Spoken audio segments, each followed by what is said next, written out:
ഞങ്ങളെ സംബന്ധിച്ച് അള്ളാഹും അവൻ്റെ റസൂലും മതമായി എന്തൊക്കെ പഠിപ്പിച്ചുവോ അതൊക്കെ മതമായി സ്വീകരിക്കണമെന്നും അള്ളാഹും റസൂലും മതമായി പഠിപ്പിക്കാത്ത ഒന്നും എത്ര ചെറിയ കാര്യമാണെങ്കിലും അത് മതമായി സ്വീകരിക്കാൻ പാടില്ല എന്നുമുള്ള അഹ്ലുസുന്നയുടെ അസ്ദിൽ നിന്നുകൊണ്ടാണ് ഞങ്ങൾ ഇവിടെ സംസാരിച്ചത്.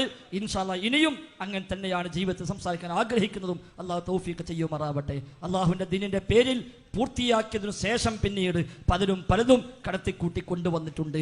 എൻ്റെ വിഷയാവതരണത്തിൽ ഞാൻ അക്കാര്യം സൂചിപ്പിച്ചു. റസൂലുള്ളാഹി സ്വല്ലല്ലാഹു അലൈഹി വസല്ലമ മതം പൂർത്തിയാക്കിയിട്ടാണ് ഈ ലോകത്ത് നിന്ന് പോകുന്നത്. സ്വഹാബ കിറാമിനെ ദൗത്യമേൽപ്പിച്ചു. ഫൽയുബല്ലിഗി ഷാഹിദുൽ ഗായിബ, ഹാജറുള്ളവർ ഇല്ലാത്തവർക്ക് എത്തിച്ചു കൊടുക്കട്ടെ എന്ന് പറഞ്ഞ ആ ദീനുമായി സ്വഹാബത്ത് ലോകത്തേക്ക് പോയി. ആ സ്വഹാബിമാർ എത്തിച്ചു കൊടുക്കാൻ കൊണ്ടുപോയ ദീനിൽ നബിദിനാഘോഷം ഉണ്ടായിരുന്നില്ല എന്ന് ബോധ്യപ്പെടുകയാണ്. നമ്മൾ ആവർത്തിച്ച് ചോദിച്ചു, ഒരൊറ്റ സ്വഹാബി എങ്കിലും നബിദിനം ആഘോഷിച്ചുവോ എന്ന്? ഇല്ല, ഉണ്ടെന്നവർ പറഞ്ഞിട്ടില്ല. ഒരായത്ത് സാധാരണ വ്യാപകമായി അവർ ഉന്നയിക്കാറുണ്ട്. ആ ആയത്ത് അവർ ദുർവ്യാഖ്യാനിക്കുകയാണെന്ന് ബോധ്യപ്പെടുത്താൻ വേണ്ടിയായിരുന്നു ഈ ആയത്ത് വ്യാഖ്യാനിച്ച ഏതെങ്കിലും ഒരു മുഫസ്സിർ തന്റെ തഫ്സീറിൽ ഈ ആയത്ത് നബിദിനം ആഘോഷിക്കാൻ തെളിവായി രേഖപ്പെടുത്തിയോ എന്ന് ചോദിച്ചത്. അതിനവർ പറഞ്ഞില്ല, തഫ്സീർ ആവശ്യമില്ലെന്നാണ് പറഞ്ഞത്. അതേപോലെ സ്വഹാബ കിറാം, താബിഉകൾ, തബഉ താബിഉകൾ, മദ്ഹബിലെ ഇമാമുമാർ, ഇമാം ഷാഫി അടക്കമുള്ളവർ, മുഹീദ്ദീൻ ശൈഖ് അടക്കമുള്ളവർ, ഹിജ്റ 3 നൂറ്റാണ്ടിൽ ജീവിച്ച മഹാരഥന്മാരായ ആളുകൾ, അഹ്ലുസുന്നയുടെ പ്രഗത്ഭരായ ഇമാമുമാർ, അവരൊക്കെ ഇത് സുന്നത്താണെന്നും ബിദ്അത്തല്ല എന്നും പഠിപ്പിച്ച ഒന്നെങ്കിലും ഉണ്ടോ എന്ന് ചോദിച്ചിട്ട് ഇല്ല സഹോദരങ്ങളെ, ഒന്നും ഉണ്ടായിട്ടില്ല. ഏതായിരുന്നാലും നമ്മളെ സംബന്ധിച്ച് അള്ളാഹിന്റെ ദീന് പഠിപ്പിക്കേണ്ടത് അള്ളാഹുവാണ്, അവന്റെ റസൂലാണ്. അതിനാണല്ലോ പ്രവാചകരെ വഹ്യ് നൽകിക്കൊണ്ട് നിയോഗിച്ചത്. ആ പ്രവാചകനാണ് മതം പഠിപ്പിക്കേണ്ടത്. ഏത് വിഷയത്തിലും അങ്ങനെയാണല്ലോ നബി തങ്ങൾ മാതൃകയായി കാണിച്ചത്. പ്രവാചകരെ അള്ളാഹ്ക്ക് ഏറ്റവും ഇഷ്ടപ്പെട്ട സ്ഥലങ്ങൾ ഏതാണ് എന്ന് ചോദിക്കുമ്പോൾ പോലും അള്ളാഹിന്റെ വഹ്യ് കിട്ടാതെ മറുപടി പറയാതെ ആ വഹ്യിന് വേണ്ടി കാത്തുനിന്ന റസൂലുള്ളാഹി സ്വല്ലല്ലാഹു അലൈഹി വസല്ലമ മതം പറഞ്ഞത് വഹ്യ് പ്രകാരമാണ്. വമാ യൻതിഖു അനിൽ ഹവാ ഇൻ ഹുവ ഇല്ലാ വഹ്യുൻ യൂഹാ, വഹ്യ് പ്രകാരമല്ലാതെ പ്രവാചകൻ മതം പറഞ്ഞിട്ടില്ല. അതുകൊണ്ട് നബിക്ക് കിട്ടിയ വഹ്യിൽ നബിദിനാഘോഷം പഠിപ്പിക്കുന്ന ഒരു വഹ്യ് ഉണ്ടായിട്ടില്ല. അതുകൊണ്ട് തന്നെ റസൂലുള്ളാഹി സ്വല്ലല്ലാഹു അലൈഹി വസല്ലം തങ്ങൾ അത് പഠിപ്പിച്ചിട്ടുമില്ല. നബിയിൽ നിന്ന് മതം പഠിച്ച സ്വഹാബിമാർ അത് പഠിച്ചിട്ടുമില്ല. താബിഈങ്ങൾക്ക് അതുകൊണ്ട് തന്നെ അത് കൈമാറി കിട്ടിയിട്ടുമില്ല. പിൽക്കാത്ത ഷിയാക്കൾ കൊണ്ടുവന്ന, അതേപോലെ സൂഫികൾ ഏറ്റെടുത്ത, മുളഫർ രാജാവ് പ്രചാരണം നൽകിയ ഒരു ഏർപ്പാട് ദീനിൽ ആചാരമായി മാറില്ല.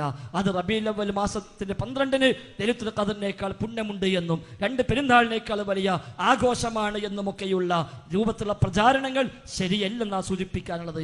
ഈ വക ബിദ്അത്തുകൾ ചെയ്താൽ നബി തങ്ങൾ പഠിപ്പിച്ചു, ബിദ്അത്തെല്ലാം വഴികേടാണ്, വഴികേടെല്ലാം നരകത്തിലേക്കാണ് എന്ന് മാത്രമല്ല, നാളെ പരലോകത്ത് ഹൗദുൽ കൗസർ കൊടുക്കുന്ന സമയത്ത് അല്ലാഹുവിന്റെ റസൂൽ സ്വല്ലല്ലാഹു അലൈഹി വസല്ലം പഠിപ്പിക്കുകയാണ്, ഞാൻ ഹൗദിൽ നിന്ന് വെള്ളം മുക്കി കൊടുക്കുമ്പോൾ എൻ്റെ അനുയായികളാണെന്ന് ഞാൻ വിചാരിക്കുന്ന ചില ആളുകളെ അതിൽ നിന്ന് തടയപ്പെടും. അപ്പോൾ ഞാൻ ചോദിക്കും, റബ്ബേ എൻ്റെ അനുയായികളാണല്ലോ, യാ റബ്ബി ഉമ്മത്തി ഉമ്മത്തി, യാ റബ്ബി ഉസൈഹാബി ഉസൈഹാബി, എൻ്റെ ഉമ്മത്താണല്ലോ, എൻ്റെ അനുയായികളാണല്ലോ, എന്തേ തടയുന്നത്? അപ്പോൾ എന്നോട് മറുപടിയായി പറയപ്പെടുന്നത്, നിനക്കറിയില്ല, ലാ തദ്രി മാ അഹ്ദസു ബഅദക, നബിയെ താങ്കളുടെ കാലശേഷം എന്തൊക്കെയാണ് അവർ മതത്തിൽ പുതിയതായി കൊണ്ടുവന്നത് എന്ന് നബിയെ നിങ്ങൾക്കറിയില്ല എന്ന് എന്നോട് പറയുമ്പോൾ ഞാൻ പറയും, സുഹ്ഖൻ സുഹ്ഖാ ലിമൻ ബദ്ദല ദീനി മിൻ ബഅദി, എൻ്റെ കാലശേഷം എൻ്റെ മതത്തിൽ മാറ്റിമറിച്ചവർക്ക് നാശമുണ്ടാകട്ടെ, ദൂരെ പോകട്ടെ അവർ എന്ന് പറഞ്ഞ് ഞാൻ അവരെ അകറ്റി ഓടിക്കുമെന്ന് നബിതങ്ങൾ പറഞ്ഞെങ്കിൽ സഹോദര, ഈ ബിദ്അത്ത് ചെയ്ത് നാളെ പരലോകത്ത്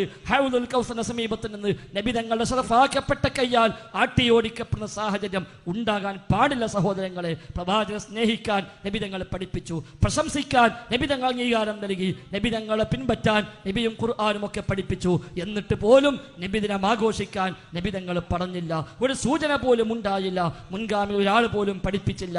അതാണല്ലോ ഇത്രയും നേരം ഇവിടെ വായിച്ചു കേൾപ്പിച്ചത്. ഒരുപാട് ഇമാമുമാർ ആ ഒരു യാഥാർത്ഥ്യം തുറന്നു പറയുന്നു. നല്ല ബിദ്അത്താണെന്ന് പറഞ്ഞ ചില പണ്ഡിതന്മാരുണ്ടെങ്കിൽ അവർ പോലും പറഞ്ഞു വെച്ചെന്താ, മുൻഗാമികൾ ചെയ്തിട്ടില്ല, സലഫു സ്വാലിഹ്ക്ക് പരിചയമില്ല, ഉത്തമ നൂറ്റാണ്ടിൽ ആർക്കും പരിചയമില്ല എന്നാണ്. ശേഷം ഇബ്നു തൈമിയയുടെ പേരിൽ ഇല്ലാത്ത സ്ഥാപിച്ചെടുക്കാനാണ് മുസ്ലിയാക്കന്മാർ ശ്രമിച്ചത്.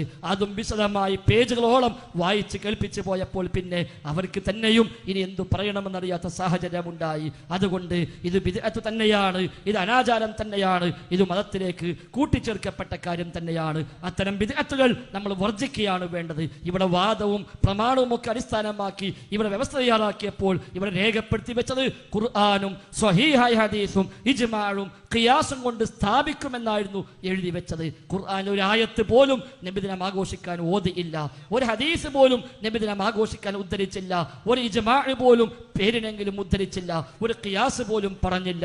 പകരം ഇബ്നു തൈമിയ പറഞ്ഞുവെന്ന് പറഞ്ഞുകൊണ്ട് ആ മഹാന്റെ പേരിൽ കളവ് പറയാനാ ശ്രമിച്ചത്.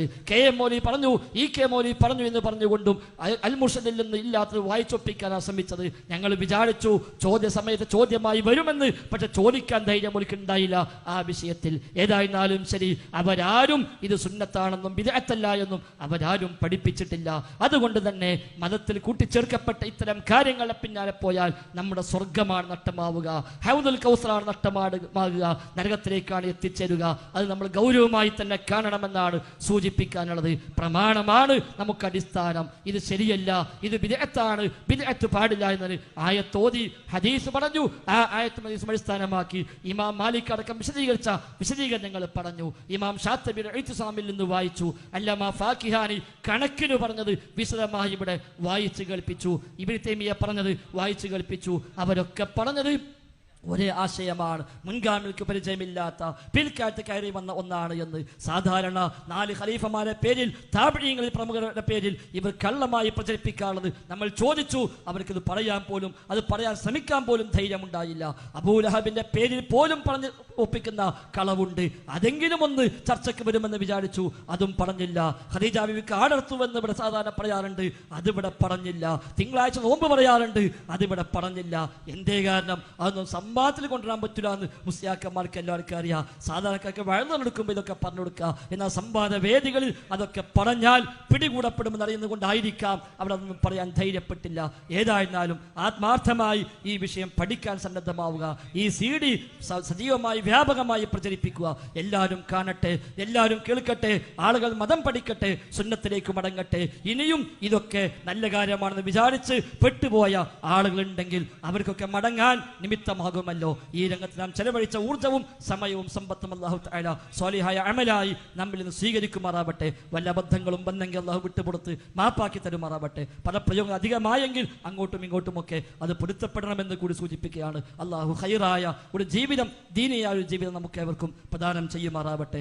ആമീൻ ബിറഹ്മതിക യാ അർഹമർ റഹീമീൻ. അസ്സലാമു അലൈക്കും വറഹ്മത്തുള്ളാഹി വബറകാതുഹു.